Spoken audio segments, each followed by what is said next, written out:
पहले इस भाई को सुने। क्विट कहकर सुसाइड कर लेता है। आमिर खान हिल जाता है अंदर से और एजुकेशन सिस्टम पर, छात्रों पर जो प्रेशर हो रहा है उस पर वो सवाल पूछता है। सलमान खान की फिल्म किक में एक बच्ची के पेरेंट्स सुसाइड करते हैं तो सलमान को एक नई किक मिल जाती है। तो वहीं शाहरुख खान की फिल्म जवान में एक किसान आत्महत्या करता है कर्ज के कारण, तो उसे देखकर शाहरुख खान की आंखों से आंसू आ जाते हैं, हमारे आंखों से भी आंसू आए। और ये अक्षय कुमार सबसे बड़ा दोगला है जो एक इंटरव्यू में कहता है कि मैं जब एयरपोर्ट जाता हूं तो मेरे पासपोर्ट को देखकर कहते हैं वाओ आप इंडिया से, मतलब आप मोदी जी के देश से हैं। हमारे पासपोर्ट रैंक की स्थिति इस कदर गिर चुकी है कि अच्छे अच्छे समृद्ध देश हमें वीजा देने से कतरा रहे हैं। और ये बहरूपिया कहता है कि इनकी पहचान, इनकी पासपोर्ट को देखकर लोग खुश हो जाते हैं। और ये बेवकूफ इंसान 25 करोड़ रुपए पीएम केयर फंड को डोनेट किया था, वो फंड कहां गया, पीएम साहब कहां गए, आज तक इसने एक सवाल नहीं पूछा। और ये दोगला भी गब्बर इज बैक फिल्म में बड़ा छात्रों का पैरवी करने वाला, बड़ा छात्रों का लीडर बनकर घूमता है। अजय देवगन चाहे सिंघम हो या दृश्यम हो, दूसरों के परिवार के लिए और अपने खुद के परिवार के लिए किसी भी हद तक चले जाते हैं। तो सनी पाजी लगभग हर फिल्म में देशभक्त बनते हैं, चाहे तोड़ फोड़ करें या हमेशा दूसरों को न्याय दिलाने वाली फिल्म बनाते हैं। और उसके साथ साथ वही नहीं, आज के वरुण धवन हो जिनको अमित शाह जी में हनुमान दिखते हैं, जरा पूछना वरुण धवन साहब कि उस हनुमान जी ने जंतर मंतर पर प्रोटेस्ट कर रहे छात्रों पर लाठियां क्यों भिजवाई। और चाहे कार्तिक आर्यन हो या आज के जितने बड़े बॉलीवुड सेलिब्रिटीज हो, मैं उन सबको आज से अनफॉलो और उनको अनसब्सक्राइब और उनको बॉयकॉट कर रहा हूं। क्यों? क्योंकि क्यों देखूं मैं इनकी फिल्में? ये हमसे उम्मीद रखते हैं कि हम इनकी टिकट खरीदें और इनकी फिल्में देखें, तो हम भी उम्मीद रखते हैं कि हमारी तकलीफों में ये बंदे कभी ना कभी आवाज आएंगे। अरे ये करोड़ों अरबों रुपए कमाकर इतने शक्तिशाली बनने के बाद अगर इनके मुंह में लकवा मार गया है, इनकी हड्डी कमजोर हो चुकी है, इनके पिछवाड़े में दम नहीं एक शब्द बोलने का, तो क्यों हम इन्हें हीरो माने? जब ऐसे शक्तिशाली लोग देश के लोकतंत्र की रक्षा के लिए एक आवाज नहीं बन सकते,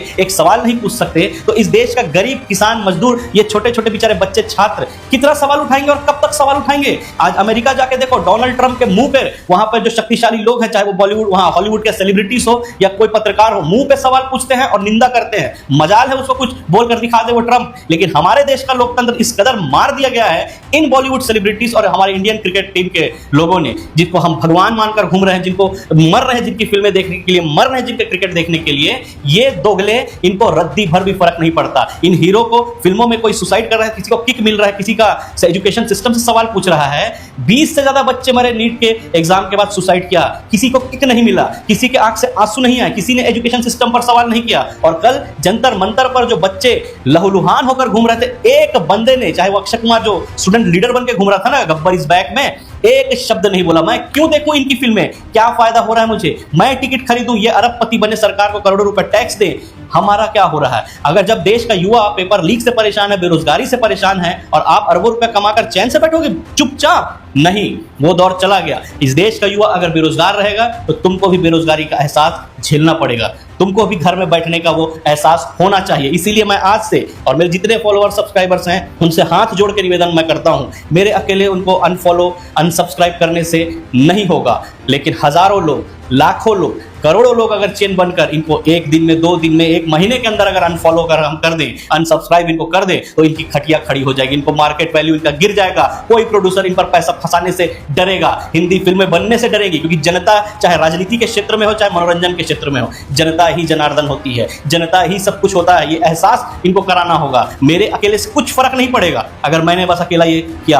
आपका साथ बहुत जरूरी है। जब देश के शक्तिशाली लोग इनके चरण चुंबक बनकर बैठे हुए हैं, चमचागिरी करते बैठे हुए हैं, चाटते हुए बैठे हुए हैं, तो इस देश का मिडिल क्लास, गरीब, मजदूर, छात्र क्या करेगा? आप बताइए। जब इस देश के शक्तिशाली लोग नतमस्तक होकर बैठेंगे तो इस देश के गरीब गुजार लोग क्या करेंगे? इसीलिए आज से इन सभी बॉलीवुड सेलिब्रिटीज, इन सभी इंडियन क्रिकेट टीम को क्यों बॉयकॉट करना है, ये मैं आपको अगली वीडियो में बताऊंगा। लेकिन आज के लिए इनको हमें बॉयकॉट करना जरूरी है, इनको अनफॉलो और इनको देखना ही नहीं है। आपके वीडियो स्क्रॉल में कोई भी एक्टर एक्ट्रेस आ रही है, पेपराजी में भी आ रहा है, स्क्रॉल देखना ही नहीं, हमको इन्हें भाव नहीं देना। क्या क्या हीरो है? देश के असल मुद्दों पर कुछ नहीं बोल पाते। बहुत से बॉलीवुड सेलिब्रिटीज है जिन्होंने सामने आया है, लेकिन कौन आए हैं जिनका करियर इन्हीं लोगों ने खा लिया है, इन बॉलीवुड माफियाओं ने जिनके करियर खा लिया। उन बेचारों, नसरुद्दीन शाह 70-75 साल का आदमी कल जंतर मंतर में दिखा है, उनको कल लाठी डंडा पड़ता तो क्या स्थिति होती? और ये 6 पैक 8 पैक साहब बना बनाकर अगली फिल्म ला रहे हैं। कहाँ गए? क्या मतलब है इनकी बॉडी बिल्डिंग करने का? क्या मतलब है इनका जिम जाने का?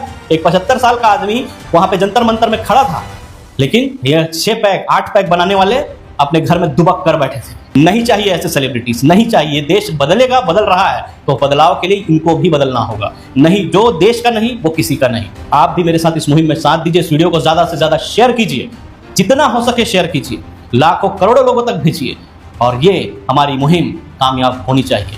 जय हिंद, जय भारत।